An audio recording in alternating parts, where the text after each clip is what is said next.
وعليكم السلام ورحمة الله وبركاته. برزان أجر لحالتك صوت ما نجيشت يعني هرشتك أبو أقدر ما مكنوا سباستانا كيف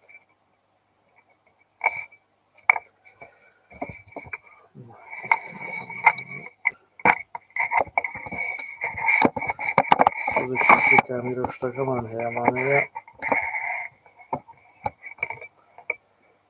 لا هذه أيدي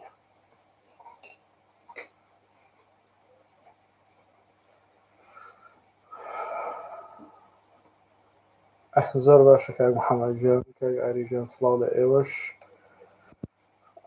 بهواية وي بطوانين لم لايفيا ببي مشكلة إن شاء الله لقلتنا بينما غني ساعة 6 إن شاء الله طبعا هولا كمان بو أوي إن شاء الله باسي أو بەتایبەتی دابەزین و گواستنەوە لەم کاتە ئێستاکانە زۆر دەوری هەیە و پرسیارمان زۆر لێکرێت و ئێوارەش دوو ڤیدیۆماندانە ئەگەر ئاگادار بن لە یوتیوب بەڵام بۆ ئینستاگرامەکەمان هەندێک کێشەی هەیە.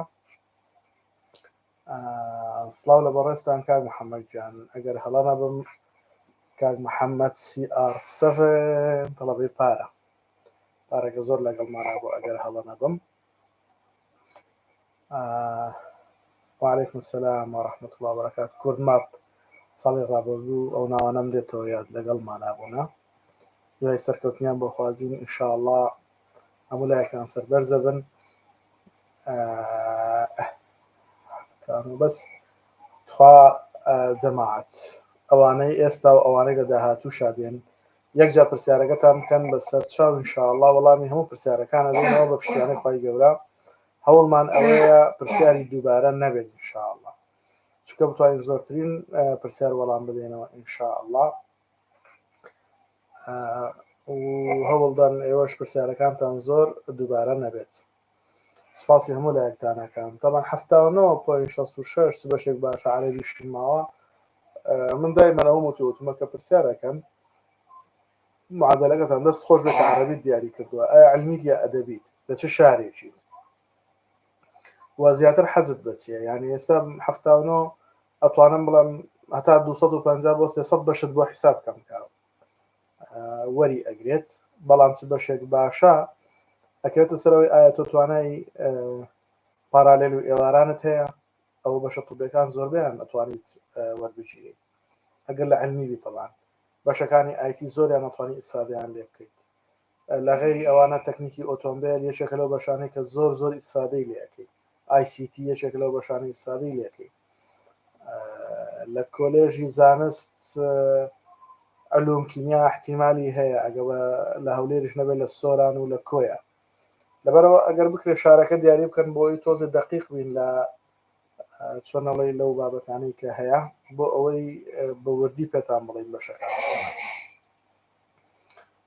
بەڵێ وەڵاهی کۆلێژی پۆلیس مەرجەکانی چیە ساڵانە نییە ئەوە چەند ساڵ جارێک ئیعلانێکەکرێت بە زۆری کە سوکاری شەهیدان ئەفزەلیەتیان هەیە لە غێری ئەوانە نازانانی بەڕاستی ئەزانم ئەوەی کە باڵای لە باڵایەکی ڕێکی هەبێ و وەرزشی بێ و معدلی لە 65 کەمتر نەبێ و تەمەنی لە بینی 18 بۆ 22 ساڵە ئەگە 25 ساڵە شتێکی وایە لەوەندانە زیاتر نەبێ و یعنی ئەو ئینانە هەیە بەڵام ئەوە ڕەتی بە وەزارەتی ناوخۆوە هەیە ئێمە زۆر شارەزایمان لەو بابەتانە نییە بەداخەوە. بەڵێ ئوستاز کەسێک دابەزینی لە بەشێک کردبێت دەتوانێت بگەڕێتەوە بۆ هەمان بەش ئەگەر ساڵی پار کردبێتت بەڵێ ئەمساڵ بگەڕێ بۆ هەمان بەش هیچ مشکلەیەک نییە ئەتوانیت ئەمساڵ دابەزانی خۆت بکەیتەوە یان ئەگەر کردوتەوە ئێستا ئەتەوێ هەڵی وەشێنەوە زۆر زۆراتیادی هیچ مشکلەیەکت نییە. باشە بەڕێزەکەم باشە سیستمی زانیاری کارژێڕی پەیمانگای کارژێڕی هەولێر کووە وەڵڵی دەرەجەیە کە برا هەر کەسێک بە منی وتبێت دەرەجەی تۆزێک کەم بوو بێ بە کەڵکی طوبیەکان نەهاتوێ و ئایتی وەری نەگرتوێت و مەبڕۆ ئەوێ بەشێکە زۆر بەشێکی باشە ئیسفادەی لێکن لە ڕووی کارژێڕی و لە ڕووی ئایتیشەوە. علمیم و لە سۆرانم زیاتر حەزم لە بەشی کیمیایە بەس زانکۆڵایی نەمەوێت ئاوازەمەوە 79.7 زۆر باشە ئێستاکانە ئەتوانم ورتر پێت بڵێم کە علوم کیمیات ئەوێ و لە سۆرانی و ها ینی چۆنەڵێ شتەکانمان زیاتر بۆ ڕوون بۆ دا ئێمە ئەوە توانم دەقیقتر لەگەڵتانە بووم لە ئەو بابەتانە. بەڵێ کۆلێژی زانست کیمیا ساڵی پار ئەگەر سۆران بالضبط 79.9 وەرگرتووە. یعنی ئەگەر تۆ بە دەرسی کیمیات باش بێ 20 دەرەجەی لەسەرا، فیزیا و ئینگلیزیش دوازان لەگەڵێ بۆ حیسابەکەن، ئەو دوانە شەرجی 5 دەرەجیان لەسەرا، ئەو 20 دەرەجەی لەسەرا، ئەوە گەر دەرەجەت بەرزکەنەوە ئیشەڵڵا ئەمەلی وەرگرتنت هەیە بە پشتیوانی خوای گەورە کاکە هەریات.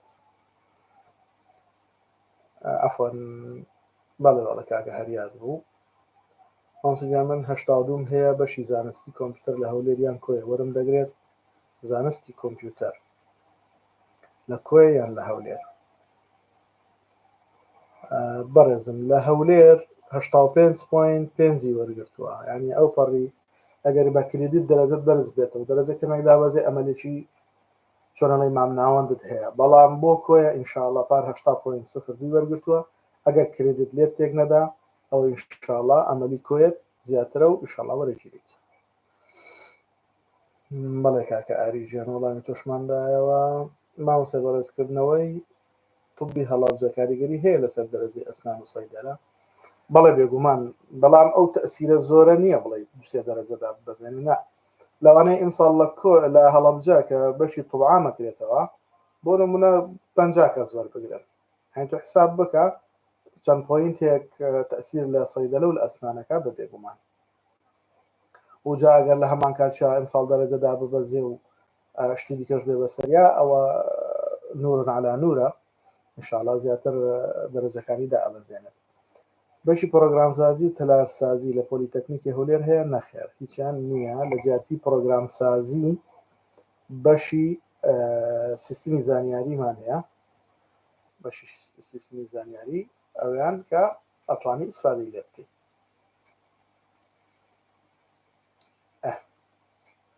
ئەوسە دەچمە شەقڵاوە پەروەردەی فیزیا چەندی دەوێ؟ پەروەردە فیزیا لە شەقڵاوە کۆلێژی پەروەردە بەشی فیزیا لە شەقڵاوە ساڵی پار 68.750 بەزان کۆڵایی وەرگرتووە. ئێتر تۆ 1 دەرەجە تا 3 دەرەجە ئەگەری گۆڕانکاری هەیە بە زیادبوون یا کەمبوون. باشە بەڕێزم 68.570 وەرگرتووە، لەوانەیە بێتە 65 یان 66، لەوانەشە بچێتە 7. بەڵێ بەشی پرۆگرامسازی و تەلارسازی وتمان تکایە پرسیارەکانتان زۆر دووبارە مەکەنەوە، وەڵامماندایە وتمان نیمانە. لە جیاتی پرۆگرامسازی بەشی سیستمی زانیاری کارگێڕیمان هەیە. کاکە هاوکارژیان ئینشاءڵڵا وەڵامماندایەوە ئەگەر بکرێ ئەو پرسیارە ڕابگری سوپاس دەکەم. بەشی ئایتی لە زانکۆی سلێمانی 79 وەری دەگرێ و لە زانکۆی پۆلیتەکنیکی سلێمانی 87 هۆکار چییە و فەرقیان چییە؟ فەرقیان زۆرە، ینی مەبەستت لە کولیەی علوم سلێمانی بابزانیت کۆلێژی زانستی کۆمپیوتەر لە سلێمانی 87 وەرێگرێ، بەڵام زانین لە پۆلیتەکنیک چەند وەرێگرێت؟ لە پۆلیتەکنیک 70 ئەوەندانە بێت. پۆلیتەکنیکی سلێمانی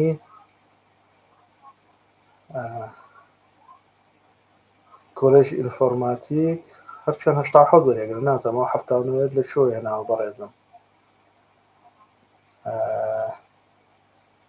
هیچیان 79 نین، 79 ئەو مەحەدەکەی 79 وەرێگرێت. ئاگادار بە بەڕێزم، یعنی ئێستا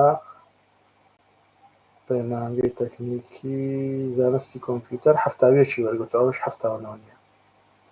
بەڕێزم هەرچیان 87 بە ئەکیدیش تەکیدم لە هەرچیان کردەوە. لە پۆلیتەکنیکی سلێمانی بەشی IT لە کۆلێژی تەکنیکی ئینفۆرماتیک 87.733 وەرگرتووە، پارالێلەکەی 82 و لە کولی علوم سلێمانی زانستی کۆمپیوتەر 87.266 و پارێزگاکەشی 83.2 ئەو هەفتانەوە نازانم لەسەر چه ئەساسێک هێناوتە بەڕێزم. ئوستاز دەرەجە چەند ئەگۆڕێ بەڕایتەوە؟ وەڵاهی من دایما وتمە هەموو ساڵێکی شەروا بووە 1 بۆ 5 دەرەجە ئەگەری گۆڕانکاری دابنین 1 بۆ 5 دەرەجە چ بەرزبوونەوە بێت چ دابەزین بێت لەو بینایە یعنی زیاتر نییە. جیاوازی چی لە نێوان زانکۆی سلێمانی و زانکۆ پۆلیتەکنیکی سلێمانی؟ زۆر جار باسی ئەو جیاوازیانەمان کردووە لە بینی زانکۆ پۆلیتەکنیکیەکان هەیە ئەو زائیدەن ئەو زانکۆیانەی کە ئاسایی زانکۆ پۆلیتەکنیکیەکان کادیری تەکنیکی عەمەلی دروست دەکەن بۆ ئەوەی لە بازاڕی کارە سوودیان لێ ببینرێ و بتوانن خزمەت بە خەڵک بکەن. ئەوانەی کە لە زانکۆ ئاساییەکانن زیاتر داڕێژەری پلانن. بۆ نمونە ئەگەر ئێمە هەندەسە وەربگرین هەندەسەی کۆمپیوتەری زیاتر بەرنامە ڕێژی و ئەو بابەتانەیە بەڵام لە IT لە ئینفۆرماتیکە ئەبینین زیاتر ئیشە لەسەر ئەو بەرنامانەی کە هەیە بەرنامەدانانن زیاتر ئەو بەرنامانەی کە هەیە ئیشی لەسەرەکرێت فراوانەکرێ و هەندێک بابەت. ئەگەر بێنە سەر شارستانی لە ێرانە زیاتر خەرائیت و کۆمەڵێک بابەت و سەرپەرشتیکردنە بەڵام لە پۆلیتەکنیک زیاتر بە عەمەلی ئیشکردنە.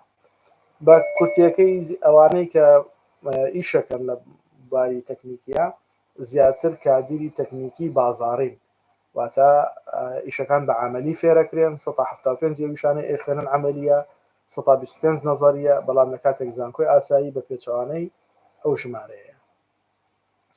یاریدەری ددان 79 گشتی مەبەست چیە لەو پرسیارە؟ یعنی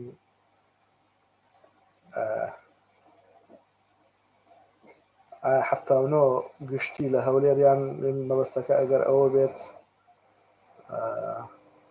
پەیمانگەی پزیشکی یاریدەدەری پزیشکی ددان 79.143 لە سلێمانی بە زانکۆڵاینی پارێزگا وەرگیراوە. باشە بەڵام گشتی وەکو هەموو لایەک ئەزانین کە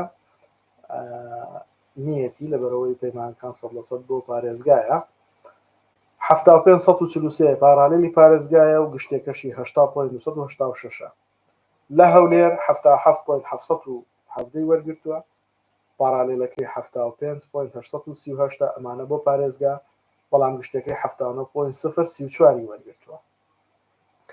یعنی دەرەجەکە زۆر لێوەی نزیکە ئەگەر مەبەستەوەی ئایا بە گشتی بەو هێنەوەرەگیریت ئینشاءڵڵا ئەگەری هەیە لە هەولێر زیاتر. ئەگەر فیزیا حساب بێت معەدەلم ئەبێتە 81 بەبێ عەرەبی بەس ئەگەر لە جیاتی فیزیا زیرەزانی حساب بێت معەدەلم ئەبێتە 80.9 کاتە 81ەکە کێشەیەک نابێت ئینشاءڵڵا بە پشتیوانی خوای گەورە ئەگەر وابێت لە سۆران ئەگەری وەرگرتنی زیاترێت هەیە. ئەزیزم کاکە ئەریکان سەرکەوتوو بن بەڕێزم کاکاوکار میر ئەڵێت ئوستاز دەرەجە چەند ئەگۆڕێ بەڕایتەوە؟ وەڵاممان داوتمان لە 1 تا 5 دەرەجە بە بەرزبوونیان دابەزین. ئابووری وەردەگرێت لە زانکۆی سەلاحەدین ئابووری زانکۆی سەلاحەدین ساڵی پار 66.037 وەرگرتووە ئەگەر 64ەکەت بە لە ڕێگەی ئەو بابەتانەی کە پەیوەندیدارن کردتن دەرەجەت بەرزکەنەوە ئەمەلی وەرگرتن زیاترە بێت لە زانکۆڵاین ئەگەر دەرەجەدا بەزێ ئەمەلی زیاترە بێت بەڵام ئەگەر دەرەجە بۆ خۆت مێنێتیان بەرز ببێتەوە خوانەخواستا کریدیتی ژارمەتی دەرت نەبێت ئەمەلەکەت کەمترە و زیاتر لە پارالالی و ئێواران نزیکیت. بەڵێ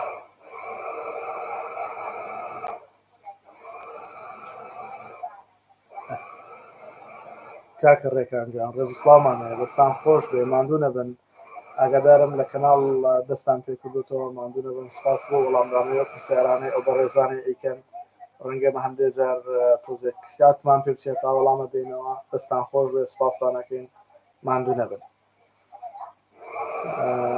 گوڵی ئەڵە ماوەسا بەشی زانستە کۆمەڵایەتەکانی کۆلێژی پەروەردەی بنەڕەت بەس وێژەیی وەردەگرێت یان زانستیش. لە پەروەردەی بنەڕەت بەشی زانستی کۆمەڵایەتی زانستە کۆمەڵایەتەکان تەنها وێژەی وەردەگرێت لە پەروەردەی بنەڕەت تەنها وێژەیە. باشە بەڕێز بەشی سڕکردن چەندی ئەوێ و بەشێکی چۆنە؟ بەڕێزم بەشی سڕکردن ئەگەر کۆلێژەکەی حساب بکەین با بڵێن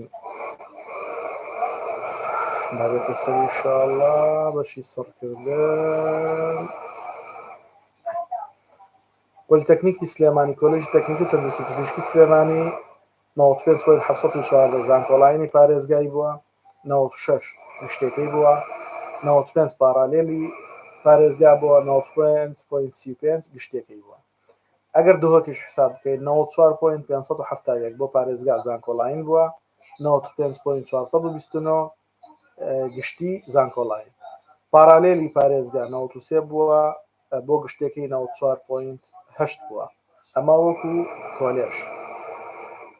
بەڵام ئەگەر بینە سەر پەیمانگەکان بەشی سڕکردن لە سلێمانی 86.571 بۆ پارێزگا ئەرزانی زانکۆڵاینی پارێزگا قبول ناکرێت بۆ هیچ شوێنێکی کە غێری خەڵکی ئەوێ و 83.714 پارالێلی پارێزگا بووە و 88.789 گشتێکەی بووە. لە هەولێرش 82.132 زانکۆڵاینی پارێزگایە پارالێلەکەی 80.465 و گشتێکەشی بۆ پارالێل 87.143.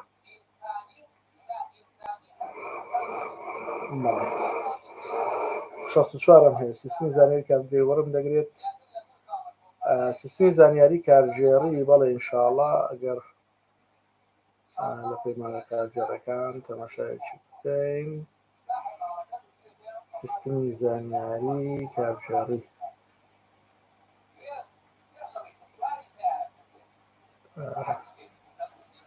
لەگەر تەکنۆلۆژیە دامانەوە ئەکید لەبەرەوەی ئەو بەشێکی زیاتر علمیە بەڵام کەوتوتە بڵێ لە هەولێر 58.654 وەرگرتووە لە شەقڵاوە 58 ڕێکی وەرگرتووە لە دهۆک 57.620 یانی ئینشاءڵڵا ئەمەری هەیە و بە ئاسانیش وەرەگیری بە پشتیوانی خوای گەورە. ئەگەر بەشیکنیا هەوڵ دەبژێرم بۆ معدلە ئوستاس بەشێک زۆر باشە داهاتوی هەیە. واللهی عادەتەن بەشەکانی ئایتی بەشە طبیەکان تەکنیکی ئۆتۆمبیل یعنی ئەوانە بەشی باشن و ئەتوانی ئیسادیان ئینشاءڵڵا.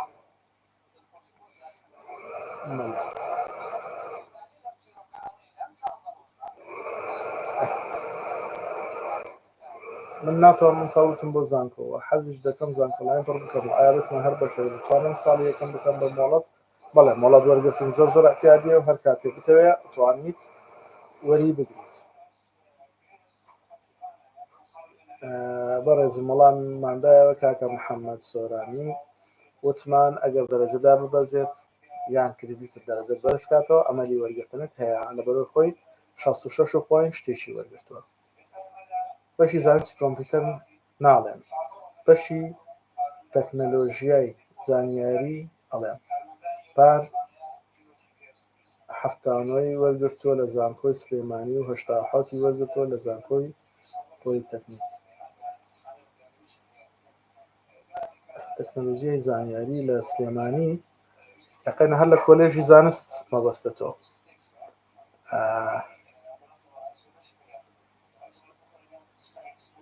نەزانم ئەو 79 لە هیچ شوێنێکە لە لای من نییە. تەکنەلۆژیای زانیاری 87 بووە ئێستا دۆزە ئەو کۆلێژی بازرگانیە بەڕێزم کۆلێژی بازرگانی فەرقی گەلێ زۆرە ئەو زانست نییە ئەو کۆلێژی بازرگانیە لەوێ ئایتیەکەت زیاتر ڕەبتی بە بواری بازرگانی ئەو بابەتانەوەیە فەرقی گەلێ زۆرە. تو کۆلێژی زانست لەکوێ ئینفۆرماتیک لەکوێ ئینفۆرماتیک لە بینی کۆلێژی زانست و کۆلێژی ئەندازیاریە یانەکەوتە ئەو بینەوە تۆ کۆلێژی بازرگانی بەو کەمیانە هەڵە تێگەیشتنە ئەگەدار بە تەکنۆلۆژیای زانیاری لە کۆلێژی بازرگانیە بۆیە هەفتانەیەوێت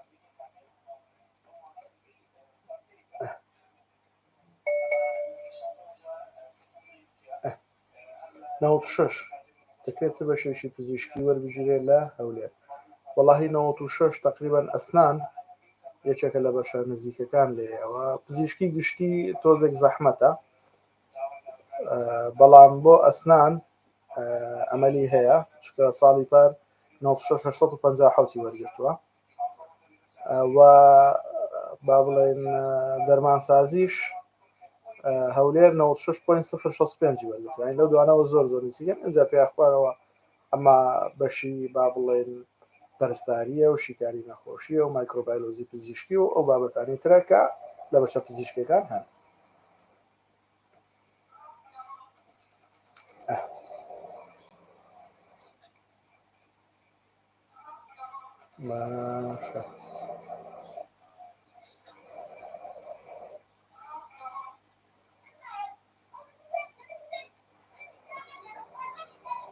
ماشەماوە سارچەندە خوری دوو نەکراوە بەڵام بەڕای بەڕێستان دەرەجەی بە شەرتوبیەکان چەند پۆینتێکش بێ دا ئەبەزێ خۆم دوو ساڵەم و سەر ئەم ساڵ زۆر لە پار قورسر بوو تەسەوەڕم ناکرد دەرەجە بێت کە چی دەرەجە هاتووە وەڵاهی دەرەجە هەندێک هاتووە بەڵام ئەوە قیاس نییە ئایا چەند کەسی لەوانی کە دەرەجیان هێناوە پێ ڕازی نین و خۆیان هێڵماوە ئایا چەند کەس تەجیلەکە و خۆی کاتە تەحسین معدل چەند کەس تەقدیم ناکات ئەمانە هەمووی حساباتێ مەکە خولی دووەم تەواو بوو تا ڕادەیەک بەرچاوڕوو نەبین هەندێک لە ئامارەکانمان بەدەسەگات ئەو کاتە بەنزیکی ئەتوانین بڵێن دەرەجەدا ئەبەزیان بەڵام بەکوی گشتی هەندێک پۆینت لەوانەیە هەردا بوازێ بە قەناعەتی لە بەشە طوبیەکان عەرەبی سلێمانیان هەڵەبجە ئەم ساڵ چەند وەری دەگرێت طبعا لە کۆلێژی پەروەردە ئەمایمان نییە بەشی عەرەبی لە سلێمانی بەڵام لە پەروەردەی بنەڕەت ئەگەر هەمان بێ تەنها لە گەرمیان و لە هەڵەبجە هەمانە پەروەردەی بنەڕەت عەرەبی پەروەردەی بنەڕەت عەرەبی لە هەڵەبجە وەکو زمانی عەرەبی پەروەردەی بنەڕەت 58.199 وەرگرتووە لە گەرمیان 58.999 لە ڕاپەڕین 6.8 ئەوانە هەمویان لە سنووری سلێمانیان باشە بەڕێزم لە کۆلێژی پەروەردەیە نیمانە لە سنووری سلێمانی غێری ئەو سێشوێنەی کە باسمان واتە ناو خودی زانکۆی سلێمانیە بەشی پەروەردە تەنها عەلیمەکان کیمیا و فیزیا و بایۆلۆجی و ئەو بابەتانەیە باشە بەڕێزم ئەگەر کۆلێژی زمانیش حساب بکەین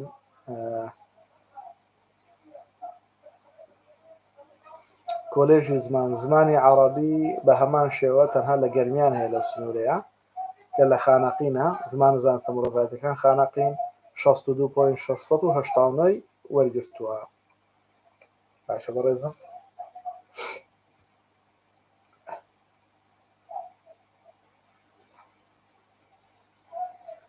تکایە ئەگەری هەیە کە قوتابی کەرکک لە پەیمانەکانی هەرێمە زانکۆڵانی وەربژێت بەڵێ ئەگەر هەیە حاڵەت هەبوو بینیومانە بەڵام خۆی قانونیان ئەگە وەکو پارێزگاکانی دیکە حساب بکرێت نەخێت بەڵام هەندێک حاڵەت هەبوو وەرگیراوە 88 کۆلێژی زانست بەشی بایۆلۆژی سلێمانی وەرمەگرێ ئەگەرەکەی کەمە لەبەرەوەی ساڵی پار ئەگەر ئێمە ببینین بایۆلۆجی 92.1 وەرگرتووە 90.6 پارالێلەکەی بووە جا ئەگەر دەرەجەدا بەزێ ئەمەل هەیە بۆ پارالێلەکەی بەڵام دابەزینی 4 دەرەجەوانە زۆر بە زەحمە دەزانم لەم ساڵە بەڵێ چ دەرسێک پەیوەنددارە بۆ ئابووری جا وەڵاهی ئەوەیان ئەبێ لێی بگەڕین ئابووری هەر لێرەیە بە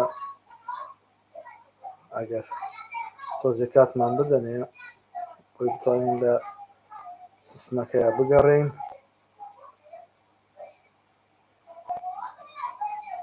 کریدت بەشی یەکەم صوتك ڕابگرین. بەڵێ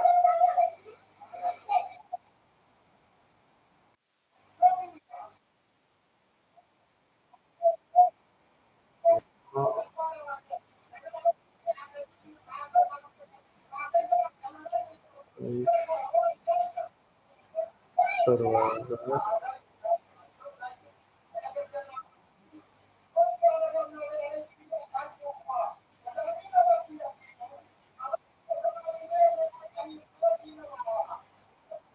ئاڕەتی بکەنەوە لە ڤیددیوەکە بێ بیدۆزنەوە لەبەرەوە ئەگەر لەم ڤیددیۆشە بێ لە ڤیددیوی دووەم نەبێ. بەڕێوەبردن و ئابووری بەشی ئابووری 5 نمرە عەرەبی 5 نمرە ئینگلیزی 20 نمرە بیرکاریە. بەڕێوەبردن و ئابووری بەشی ئابووری 5 نمرە عەرەبی 5 نمرە ئینگلیزی 20 نمرەش لە بیرکاری حسابە. بەڵێ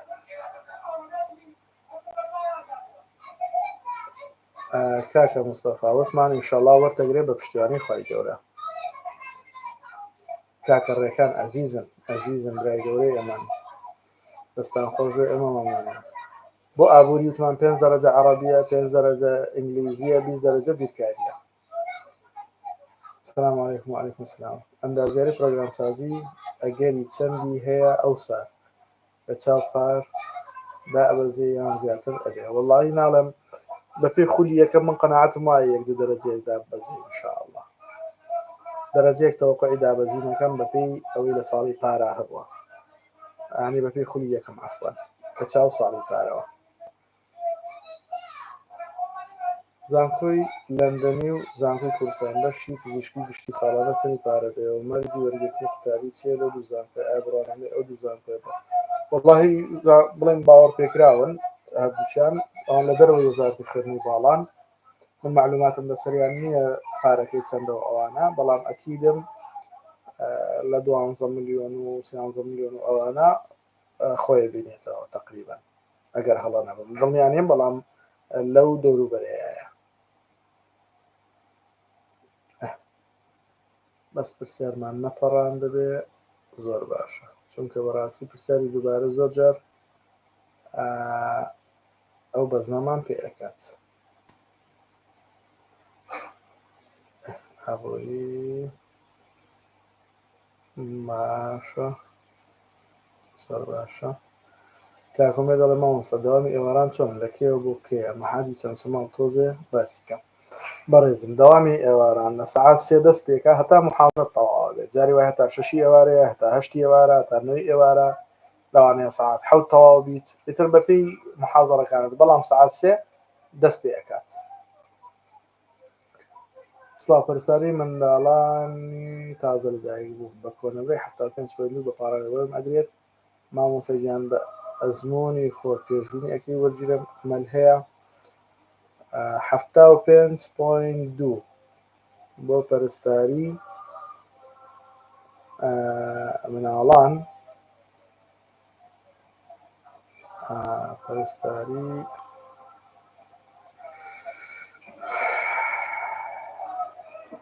کۆلێژەکان ئەو پەیمانگە پزیشکیەکانە بەشە تاکەکان پەرستاری منداڵان لە سلێمانی. وەڵاهی زیاتر لە پاڕالێلەوە نزیکی بەڕێزم، چونکە 74 وەرگرتووە 77.3 ئەو بەشانە عادەتەن ئەگەر ئەو پۆینتانەی لێتەوە یان تۆزێک بێتە 76.5 و ئەوانە زیاتر زەحمەتەدا ببەزێ، بەڵام بۆ پاڕالێلەکەی ئەگەرت هەیە ئینشاءڵڵا ئەو زەحمەت خۆش باسی پاڕالێل کردووە ئەمەلت هەیە ئینشاءڵڵا. ئەهلی بۆ بەشی زانکۆی پەرستاری چەند وەری ئەگرێ؟ وەڵاهی معلوماتم لە ئەهلی نییە، داوای لێبڕ نەکەم، نازانم چەندە بەڕاستی. وەڵاهی من دەرمانسازیم لە دامسازی پێ باشترە کاکە محەممەد خۆرانی، لەبەر ئەوەی مەجای ئیشکردنی زیاترە و فراوانترە. زۆربەی ئەوانەی کە با بڵێن لە دامسازیان خوێندووە ئێستا لە ماڵەوە دانیشتوون. هیچ بەشێک هەیە بە ناوی نیتوۆرک؟ ئەگەر هەیە چەند وەری ئەگرێ؟ بەڵێ لە سلێمانی هەیە، ئەو لە خانەقینیش هەیە، ئەو دوانە هەردووشیمان هەیە ئەو سەبارەت بە بڵێن بەشەکانیشی نیتوەرک و ئەوانە لە شومانداناوە تەکنۆلۆژیای زانیاریە کلینیکال سایکۆلۆجی لەگەڵ بەشێکە ئەوماندانە بە هەرحاڵدا لە پۆلیتەکنیکی سلێمانیە تەماشایکەین بەشی تۆڕەکانی کۆمپیوتەر نیتوەرک لە سلێمانی 77.666 زانکۆڵاینی پارێزگایە ئەوە کۆلێژەکەی مەبەستە 8.566 گشتێکەتی بۆ زانکۆڵاین 75.6 پارالێلی پارێزگایە 77.16 گشتی پارالێلەکەیەتی و سەبارەت بە پەیمانگەکانیش بەشە تەکنۆلۆژیەکان ئەگەر بەشە تاکەکان لێران نییە بەشەکانی کۆمپیوتەر تۆڕەکانی کۆمپیوتەر 66.9 بۆ سلێمانی زانکۆڵاینە 62.5 پارالێلەکەیەتی ئێوارانەکەشی 57.399 ئەو بۆ گشتیش پارالێلەکەی 65.376 و ئێوارانەکەشی 59.9 باشە بەڕێزم باوان ئەڵێ من خەڵکی سلێمانی و هەشتم هەیە و هەر حەزش دەکەم لە سلێمانی بخوێنم و حەزشم لە بەشە کۆمپیوتەرەکانە چۆن باشە ڕیزبەندی بکەم بۆ بەشە کۆمپیوتەرەکان تێبنی حەزم لە بەشە پەروەردەیەکان نییە زۆر مەمنون ئەوەی بەڕاستی زۆر بە وردی ئەوەت کردووە وەڵاهی طبعا خۆی عادەتەن سەرەتا کارەبا و هەم بەشی ئەندازیاری کۆمپیوتەر بنووسە یەکێکە لەو بەشانەی کە ئەتوانین لە سلێمانیە سوودی لێ ببینیت بەڵام زەحمەتە بێتەوە ئینفۆرماتیک بەشی ئایتیمان هەیە ئینفۆرماتیک بەشی ئایتی لەگەڵ زانست بەشی ئایتی هەردووچیان ئەگەر تەکنۆلۆژیای زانیاری تەماشاکەین لە پۆلیتەکنیکی سلێمانی کە کۆلێژ تەکنیکی ئینفۆرماتیکە 87.733 و لە با بڵێن ئەوەی دیکەی کە هەمانە زانستی کۆمپیوتەرە لە سلێمانی بەشی کۆمپیوتەرەکەیمان هەیە لەوێ ئایتیمان نییە 1966 هەردووچیان بەشی کۆمپیوتەرن بە عامەی خوێنن ئەوەی معلوماتم هەبێ ئەوانەی یەک بەشیان هەیە کە بە تەنیا کۆمپیوتەرن لە مەرحەلە 2 تەواوەکەن لە 3 و 4 بەشەکان هەبێ بە کۆمپیوتەر و بە ئایتی ئەوەنەی زانیاریم هەبێ ئەو دوانە ئەتوانی ئیسفادەیان لێ بکەیت کاتە ئەو سیانە لە سەرتاوە بنووسە پرۆگرام سازی لە ڕاپەڕین بنووسە ئەتوانیت سیستمی زانیاری بنووسیت لە با بڵێن چۆنەڵی لە هەولێرە ئەوانە ئەتوانی ئیسفادەیان لێ بکەی بەڕێز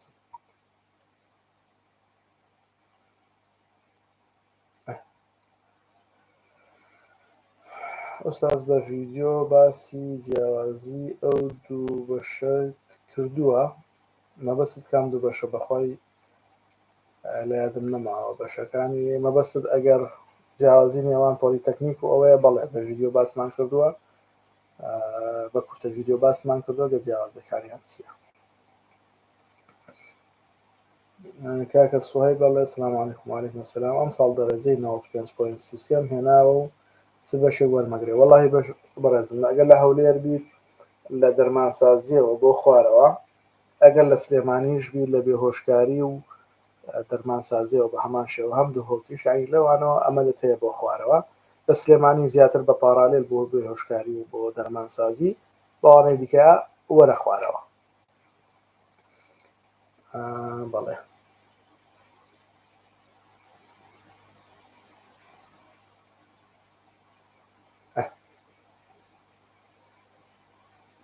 ئەڵێ برادرێک داوا دەکات گرافیک دیزاین چۆن بەشێک لە داهاتووی سوودێکی دەبێت وەڵاهی بە ئەکید گرافیک دیزاینێکێک لەو بەشانەی لە داهاتووە زۆریش ئیسفادەی لێتی ینی بێ حەد و حساب ئیسفادەی لێتی لەبەرەوەی بەشێکە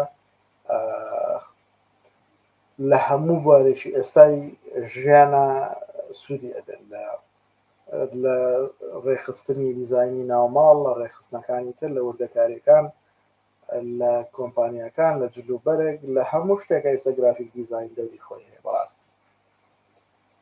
برادرێک داوا دەکات 6 زانست بەشێک وەردەگیرێ وەڵاهی بەش زۆرە يعني من دائما چوومە ئەو بۆ مطلقیە پرسیارکردن تۆزێک زەحمەتە بۆێمە بەڵام بە شێوەیەکی گشتی ئەگەر ئێمە تەماشای ئەو بابەتە بکەین بەشێکی زۆر هەیە کە ئەتوانیت سوودی لێ ببینیت لەوانە لە بەشە توبیەکان لە ئێواران و لە پارالێل بەشەکانی آیتی تەکنیکی ئۆتۆمبیل یەکێک لە بەشانی زۆری سادە هەیە و خەڵک لە بیری کردو بەڕاستی ئەو کۆمەڵێک بەشی دیکە هەیە وەکو با بڵێن زمانەکان یاخۆت کاری کۆمەڵایەتی یان کۆمەڵناسی یان کۆمەڵە بابەتی دیکە هەیە یان توانین ئەوانە مەحەدەکانی آیتی ئەوانە توانین سوودیان لێ ببینیت داوامی ئێواران لەکەوە بۆکەیە ئەو باسمان کرد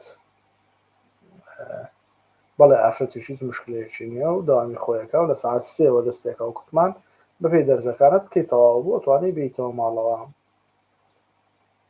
ئەم ساڵ دەرەجە چەند هاتووە وەڵای دەرەجە زۆرە 100 هاتووە 99 هاتووە 97 هاتووە 98 هاتووە بەڵام وەکو داتا و معلوماتی دقیق لە بەردەستمانانیە بەداخەوە ئەم ساڵ دەرەجە بەرز بێتەوە یان نەزم من ئومێدەکەم دا ببەزێت نەک بەرز ببێتەوە ئینشاءالله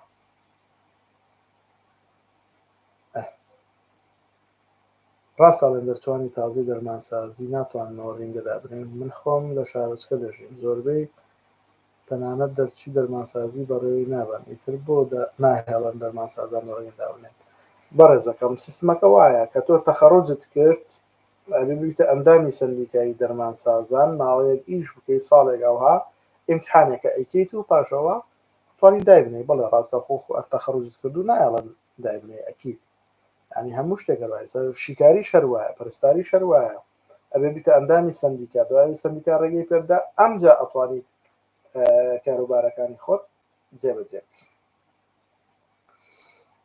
باشە معادل 76 وەردەگیرێ لە ئینگلیزی لە ئینگلیزی ئاخر لە کوێ ئینگلیزیە وابزانین ئێمە ئێستا پەروەردەی بنەڕەتمان هەیە زمانی ئینگلیزی 78 لە زانکۆی سەلاحەدی لە پەروەردەی بنەڕەتی لە سلێمانی 81.7 لە دهۆک 77.899 لە زاخۆ 76.499 لە ڕاپەڕین 74.4 ئەوە وەکو پەروەردەی بنەڕەت ئەگەر وەکو ئاداب و زمان تەمەشایکەین بەشی ئینگلیزی لە سلێمانی 84.2 لە دهۆک 80.599 لە سەلاحەدین 7998 لە زاخۆ 77.5 لە سۆران 76.103 کۆیە 72.658 گەرمیان 61 ئاوەیتر بەپی شوێنەکان بەڕاستی ئەگۆڕێت لە هەندێک شوێن بەڵێ لە دەوروبەرە بەڵام لەناو شارەکانە وەکو محافەزەکان زەحمەتە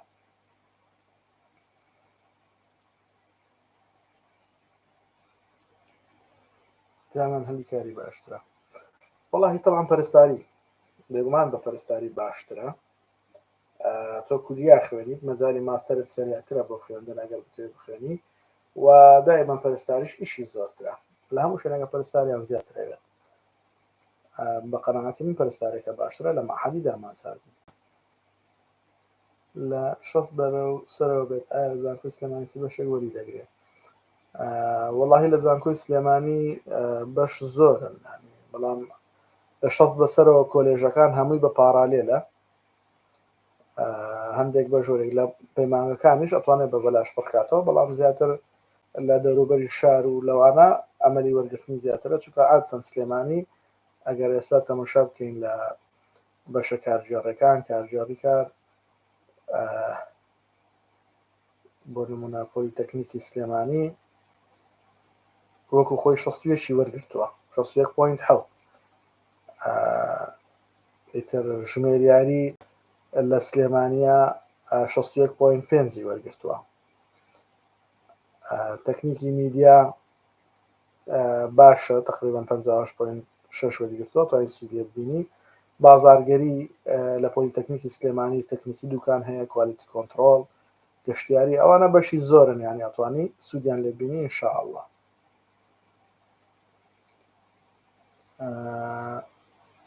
سوهەیب ڕەشید بەشی سەرکردن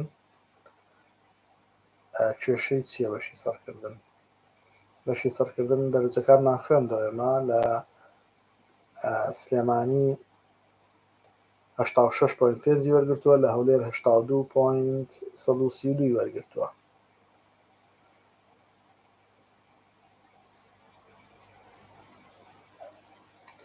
شریعەت چەندی ئەوێ؟ گرافیک دیزاین چەندی؟ گرافیک دیزاین لە حکوومیەکان نەمزانیەوە هەمان بێ بە هیچ شێوەیەک.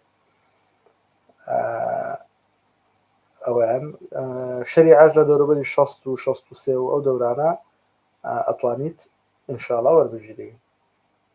کاک سۆهەیب ئوستاز لە هەولێر هیچ بەشێکی نوێ ئەکرێتەوە، بەشی سەرکردن چەندی ئەوێ لە هەر شوێنێ. بەڕێزم بۆتن خوێندەوە سەرکردنی کۆلێژ لە 94.5 و لە دهۆکە 96 لە سلێمانیە و مەعهەدەکانیش لە سلێمانی 87 پۆینت شتێکە و لە هەولێریش 82 پۆینت شتێکە. مامۆستاگیان بێزەحمەت راکەم 93.2 هێناوە لە پزیشکی گشتی سلێمانی. ئەگەری وەرگرتنی هەیە نامانەوێت بچێتە دەرەوە. وەڵڵاهی ئینشاءڵڵا ئەمەلی وەرگرتنی هەیە بە پشتیوانی خوای گەورە. پارەکە 98.5 وەرگرتەوە، بەش مشەڵڵا ئەمساڵ دەرەجە کەمێکدا ببەزێ و بگاتە 98.2 لە سلێمانیا بتوانێت داوام بکات ئینشاءڵڵا. ئەگەر ئەوەی هەڵەبجە بکرێتەوە تەئسیراتێکی بێ بەشکە ئینشاءڵڵا خوای گەورە دەروی بە خێریان لێ بکاتەوە. ئەگەر لە هەولێر بیدەکرێت 96 لە پزیشکی گشتی کوێ وەربژیرێ، ئەگەر لە پارا لێ دەکەی، ئەگەرنا لە حکومی تۆزێک زەحمەتە، چکە پارەکە 97.333 وەرگرتووە پارا لێ دەکەی، زەحمەت ئەوەنە دەرەجەدا بەزێ کە بە 96 وەربژیرێت. ئەمان سەلاحەدین بە تەمای کردنەوەی کۆلێژی پزیشکی گشتی ئایا بەڕای تۆ ئەیکاتەوە ئەوسا؟ بزەحمەت دەنگۆیەکە ئەوە 2-3 ساڵە هەیە ئیشیان لەسەری کردو، بەڵام زەحمەت بکرێتەوە قەناعەتم وانە، چونکە دانی پزیشکی گشتیمان هەیە و جارێ دیکەش بکرێت و لێرانە تۆزێ بە زەحمەت ێزانم، بەڵام احتیمالیشە بکرێتەوە بە شێوازێک لە شێوازەکان، بەڵام کاتی ئەوێ بەڕاستی. بەڕێز ئەگەر کەسێک 72.8 هەبێ بیرکاری فیزیای لە خولی 2 بێ سەر بە سلێمانی بێ، ئەگەری هەیە ئێوارانی پەیمانگەی چەند سەماڵ وەریگرێ؟ ئەخر چ بەشێکی پەیمانگە 72.8 ئەمەلی وەرگرتنی هەیە، بەڵام لە پەرستارینە. لە پەرستاری ئەگەر مەبەست پەرستاریە لە پەیمانگەی پزیشکی پەرستاری لە ئێوارانی 77.429 بووە. هەین تۆزێک زەحمەتە بەڕاستی.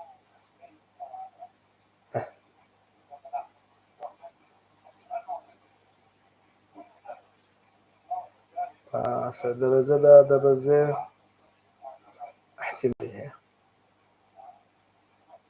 احتیمالی هەیە دابەزێ.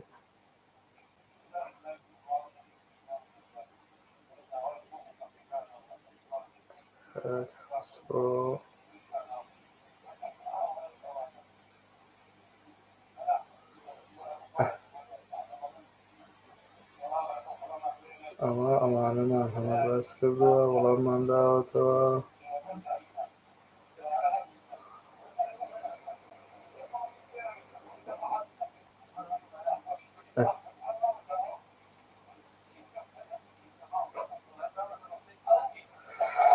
پرسیارەکانمان لێ تێکەڵاو و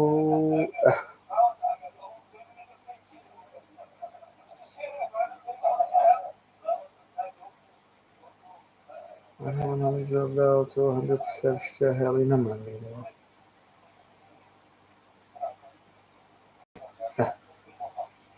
نا پەرستاری کە خەسرۆژیان زۆر زەحمەتە. وەکوتمان احتیمالی دەرەجەی دابەزینێکی کەم هەیە بە پێی خولی یەکەم. زانکۆ لە دەرەجەی چەندەوە وەردەگیرێت؟ معدلت لە سەرووی 65ەوە بێ ئەتوانی بە بەلاش پڕکەیتەوە، معدلت لە 60 بەسەرەوە بێ ئەتوانی بە پارالێلیش پڕ بکەیتەوە. پەیمانگەی دەرمانسازی 85-84 وەرئەگرێ هەولێر ئەگەری هەیە ئینشاءالله. چکە ئەگەر سەیری ساڵی پار بکەین دەرمانسازی لە هەولێر 86.571 8428 پارالێلەکەی بووە، یعنی احتیمالی هەیە و هەرچەندە لە پارالێلەکەی نزیکترە، بەڵام ئەگەرێکەیە بەو دەرەجانە ئینشاءالله. ئەوسەرگەر بچمە سەرکردن مستەقبەلی چۆنە؟ وەڵاهی مستەقبەلی زۆر باشە ئەگەر ئیشت دەستکەوێ، پارەیەکی چاکی هەیە، داهاتێکی باشی هەیە، بەڵام بەو مەرجەی وتمان ئەنگەت ئیشوکارت دەست بکەوێت. دەرمانسازی کۆیە چەنی ئەگەر لە سلێمانی بی لە کۆیە دەرمانسازیمان نییە، تەنها لە هەولێر هەمانە لەگەڵ دهۆکە. علوم بایۆلۆجی بە چەند وەرەگیرێت؟ ئەگەر لە هەولێر بی 88 بەسەرەوەیە، لە سلێمانی 92 ئەو دەورانەیە وەرگیراوە ساڵی پار. مەرز بەشی تیشک سۆنار چەندی دەوێ؟ بەشێکی چۆنە؟ ما بەشێکی ڕاستەوخۆی کۆلێژمان نییە بە ناوی تیشک و سۆنار، غێری یەک تیشکێک بەشی تیشک لە زانکۆی پۆلیتەکنیکی هەولێر ئەم ساڵ بەنوێی کرایەوە کە هەموو بابەتەکانی تیا خوێندرێت، تقریبا 91 پوینت شتێک نزیک 92 وەرگرتە بۆ ئەم ساڵ. باشە بەشێکی زۆر زۆریش باشە، ئەگە بتوانین ئیسفادە لێ بۆ خۆت. ئەزیەت نەبێ نرخی پارالێلی ئەندازیاری شارستانی چەندە؟ زۆر مەمنون ئەبم 4 ملیۆن ئەگەر هەڵە نەبم، دوای داشکاندن ئەبێتە 2 ملیۆن و 200,000. بزانم 4 ملیۆن لە بینی 4 بۆ 5 ملیۆنە، لەو دەوروبەرانەیە 145 داشکاندنی بۆ کراوە.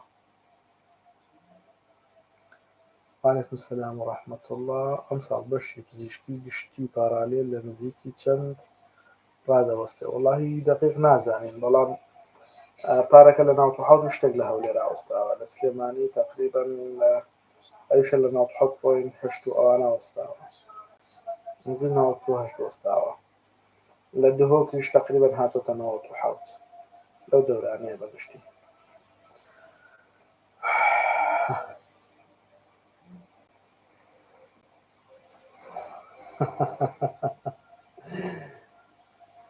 دەست خۆش، وەڵا احتیمالەکە لە ئیختیبارەکەی دەرسی فنون جەمیلە وەرت بگرێ بە 100 ئەسەن احتیمالەکەی کەمە، کە بە ئیختیبارەکەی قورسە دەوێت لێی دەرچێت. بە ئەکید فنون جەمیلە ئینشاءالله ئەگەر وەکوتم لە اختیبارەکەی دەرچی، چکە اختیبارەکەی زۆر گرنگە، 40 دەرەجەی لەسەرە، گرنگە لەوێ دەربچیت. وەڵاهی احتیمالی دابەزینی چەند پۆینتێکمان هەیە بەڕێزم. وەڵاهی ئەندازیاری تەلارسازی زۆر باشە، بەڵام ئێستا ئیشوکاری زۆر کەمە، ئەمە زەحمە دەتوانێت ئیشوکار و کەسابەت بدۆزیتەوە، لەبەرەوە ئەگەر پەرستارێکە لەم کاتەیە ئیشی باشترە، بەڵام وەکو خبرە و وەکو ئیشکردن و وەکو نازناوە ئەو بابەتانە تەلارسازی باشترە.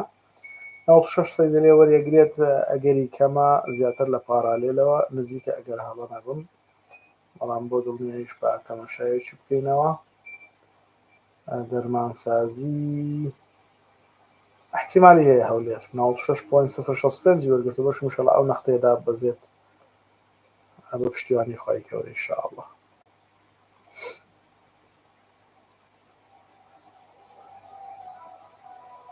ئەندازیاری شارستانی وەکوتمان لە بینی 4 بۆ 5 ملیۆنە و 145 داشکاندنی بۆ کراوە. 60 بەسەرەوە بەبێ پارە وەرەگیرێت لە مەعهەدەکان بەڵێ، بەڵام لە کۆلێژان نەخێر، ئەوێ تەنها پەیمانگەکان بە زانکۆڵایان پڕکەیتەوە. 92.33 لەبێت لە بەشی ئەندازیاری تەلارسازی، بەشی ئەندازیاری پرۆگرامسازی وەرەگیرێت زەحمەت. ئەگەر سەیری با بڵێین کۆلێژە ئەندازیاریەکان بکەین، بەشی تەلارسازی و پرۆگرامسازی، تەلارسازی 95 لە هەولێر لە کۆیە 94.322 و پرۆگرام سازیش لە سەلاحەدین 95.24 و لە کۆیەش 94 بۆیە لە پارالێلەکەەوە زیاتر نزیکە بۆ مەرجەی دەرەجەدا بەزێ و کریدیتی ژارمەتی دەرت بێ.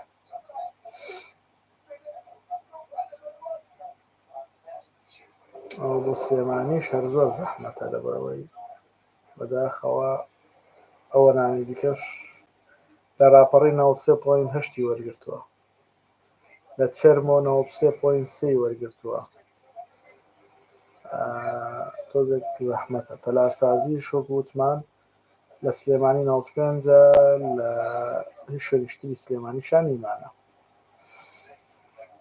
بەڵێ ئەم ساڵ دەرەجە بەرزەیان نا وەڵاهی بای خۆی هەیە تقریبا وەکو پارەکە چەند پۆینتێک فەرقەکات ئەگە سەری خولی یەکەم کەینتەوە کەمێک دابەزی نەکەین. علوم بایۆلۆجی هەلی کاری کەمە وەکو شیکاری وایە بە مختەبەراتە مختەبەراتیش تۆزێکیشان کەمە هەیانیش بێ پارەکەی کەمە. بەپێی خولی یەکەم بێت هەتا دەرەجەیەکیش ئەمەل هەیە هەندێک قسم لەوانەیە هەتا 2 دەرەجەش بڕوات.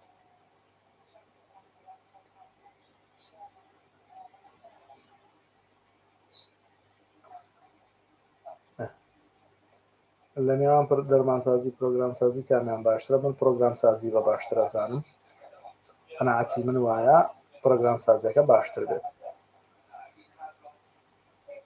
بەشی تەکنەلۆژیای زانیاری هێشتاوەری دەگرێت لەکوێ ئەوە گرنگە لە کۆلێژی زانست تەکنەلۆژیای زانیاری پۆلیتەکنیکی سلێمانی 82.5 بووە، سەلاحەدین 84 بووە،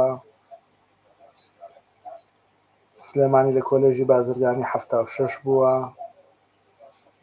70 لە پۆلیتەکنیکی دۆکە ئەوەش تۆزێک زەحمەتە.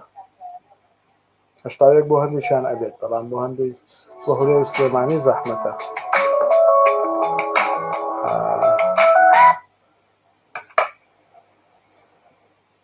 بەڵێ ئەمستا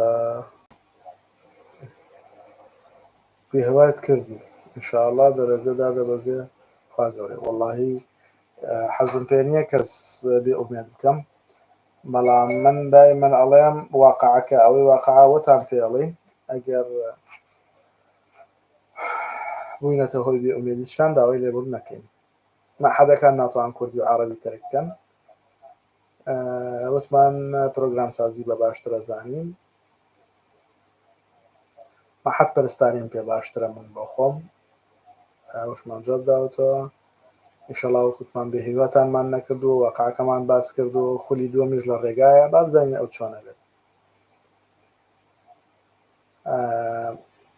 ئەندازیاری فڕۆکەوانی بە پارالێل وەرەگیری کریدیتی هەیە و معدەلیش ساڵانە لە 80 هەتاکو 90 لەو بینە یاریەکات 2 ساڵ لە هەولێرە بیت 2 ساڵ لە ئوردنە بیت ساڵانەی 40 وەرەقەیە. خۆشمان وەڵام داوەتەوە ئاخر پرسیار لە بەرەوەی تەلەفۆنمان بۆ هاتەێ بڕۆین جەماعەت لە 60 بەرەوسەرەوە لە کوێ وەرەگیرێ بەشە توبیەکە بە پارە بە چەنە ساڵانە کەسی جوابی ئەو نامەیەمان بداتەوە تکایە. طبعا لە ئەهلیەکان ئەگەر ئەو بەشە بۆ دەرەجەی وەربژیری ئەگەرنە لە حکومەکان وەرناگیری سەردانی ئەهلیەکان بکە بزانە چۆنە بێت.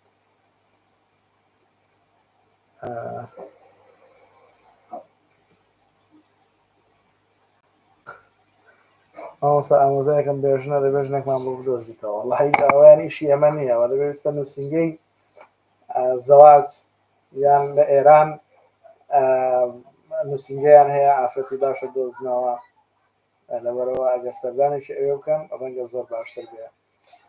سوپاسانەکەم لەگەڵمان نبوون هەوڵەدەین شەوانە بەپێی توانە و بەپێی کات و مەجای ئینشاءڵڵا لەگەڵتان نبین وەڵامی پرسیارەکانتان بدەینەوە بەڵام من لە بەرەوەی باوکم تەلەفۆنی کرد ئەوێ بەجێتان بێڵم داوایکردن ئاساییمان هەیە انشاءالله لە مەجالێکە هەوڵەدەین وڵامی دووبارە لایڤ بکەینەوە وڵامی پرسیارەکانتان بدەینەوە انشاءالله.